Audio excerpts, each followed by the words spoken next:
E aí galera, meu nome é Matheus, eu vou estar falando um pouquinho para vocês sobre o sistema de combate a incêndios por agentes gasosos.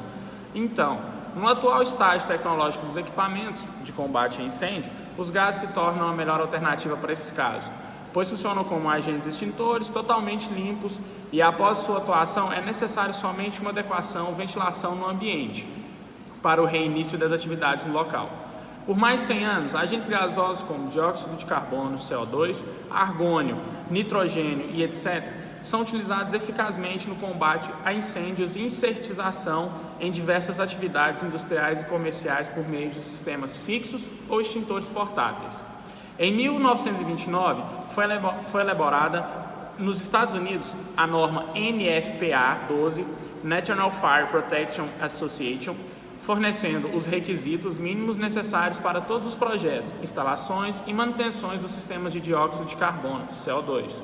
Apesar de antiga, essa norma é atualizada rotineiramente e sua última versão é a de 2005. No Brasil e no mundo, toda a norma NFPA 12 é considerada como o principal documento técnico na elaboração de projetos de combate a incêndio por CO2, juntamente com os regulamentos locais. A principal deficiência do sistema de CO2, argônio, nitrogênio, é que combatem incêndios retirando oxigênio do ambiente, consequentemente trazendo riscos de acidentes de asfixia em pessoas que possam estar no local da descarga do agente gasoso. Na década de 60 e início de 70, várias empresas químicas desenvolveram gases para aplicação e extinção de incêndios que tinham como característica apagar o fogo sem a retirada significativa do oxigênio do ambiente.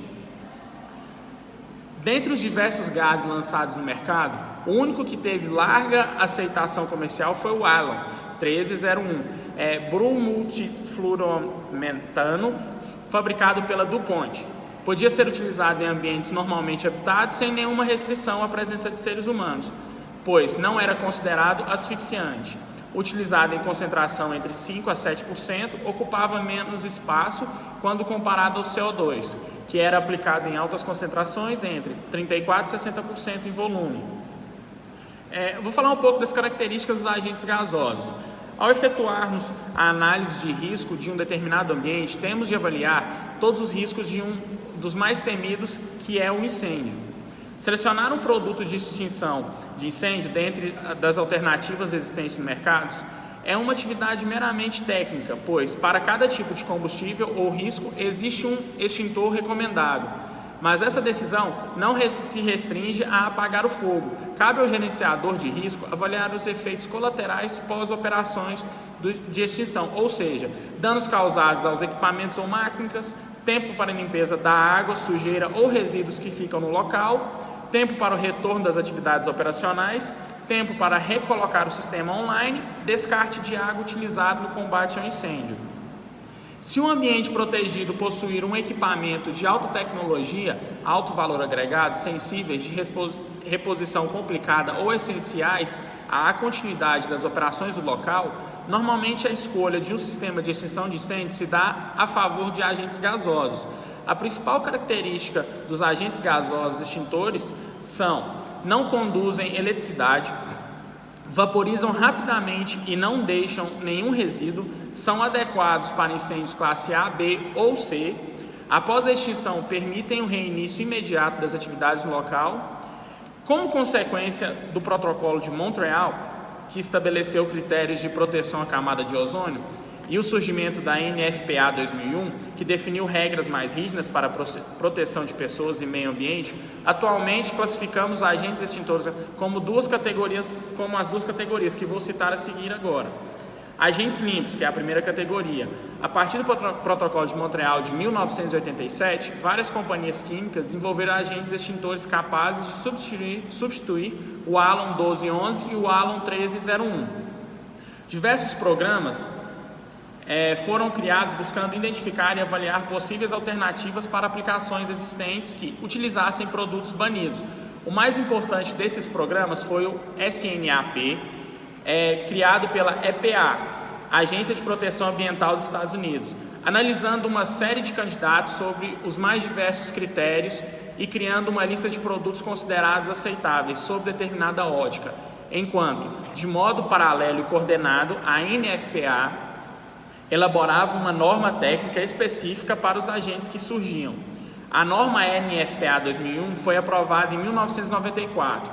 Com base nessa norma NFPA de 2001, da National Fire Protection Association, são atualmente realizados todos os projetos de instalações de sistemas de combate a incêndios, utilizando gases limpos, substitutos do ALON 1301.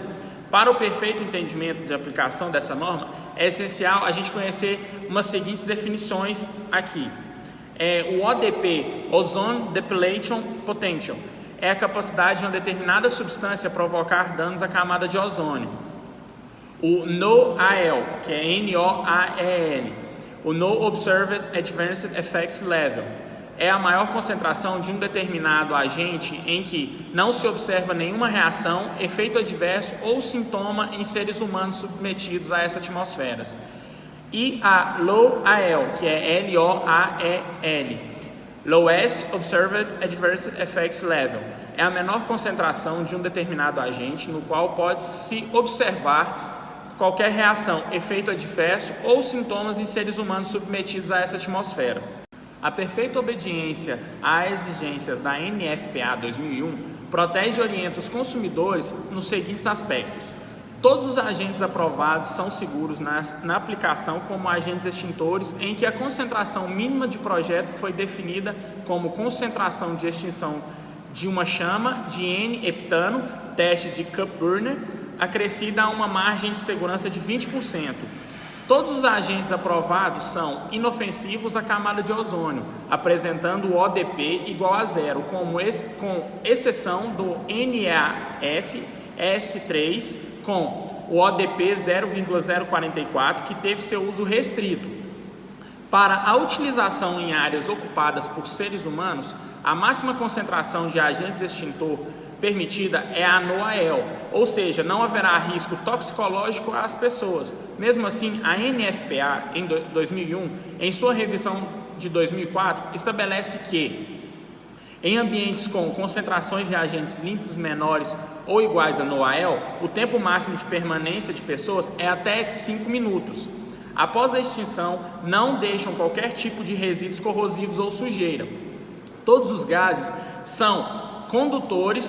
não são condutores de eletricidade até os níveis de média tensões. Para tensões acima de 1 kVA, o projetista deve verificar as distâncias mínimas recomendadas para os condutores de alta tensão e terra em função da rigidez dielétrica do gás utilizado.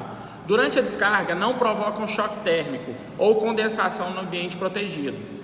Devido à exigência de agentes limpos que utilizam diferentes processos físicos químicos no combate a incêndios, a norma NFPA classifica os agentes limpos em 2 grupos distintos.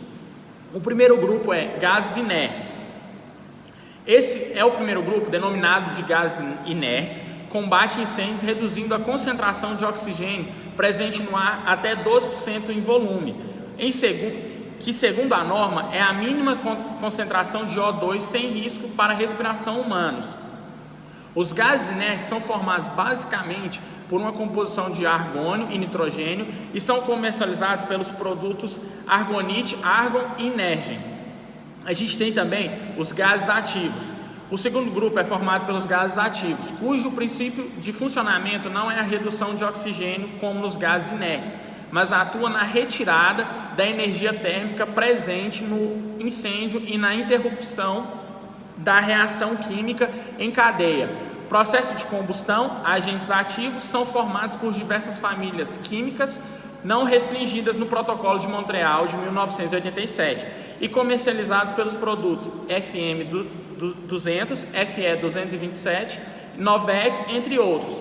São misturas de elementos químicos não asfixiantes que combatem incêndios por inibir a reação química entre combustível e comburente, além de sua ação resfriadora no incêndio.